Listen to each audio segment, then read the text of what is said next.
À 21 ans, elle m'a demandé d'être stable financièrement. Je devais être stable financièrement alors que tout ce que je pouvais offrir, c'était un Bercy Cinéma à 4 € à l'époque. Elle m'a demandé d'être stable financièrement. En réalité, c'était juste une excuse, parce qu'elle avait sûrement trouvé un meilleur compromis, une meilleure option. Cet âge-là, c'est difficile de vivre ta relation par toi-même. Tu vis beaucoup plus ta relation par comparaison.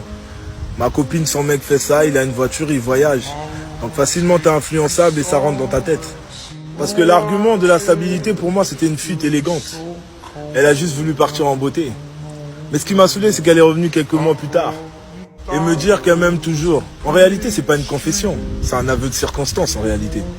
L'amour véritable ne se mesure pas au confort. Il se mesure à la constance, les gars.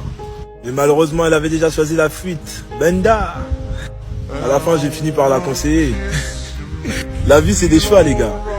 Je lui ai dit, si t'es parti de l'autre côté, c'est qu'il avait sûrement quelque chose que j'avais pas. Et sûrement intéressant, d'ailleurs. Donc apprends à le connaître avant de revenir. Franchement, avance sans regarder derrière toi. Et je pense qu'elle a suivi le conseil et chacun avançait de son côté. Mais le retour n'était pas une option.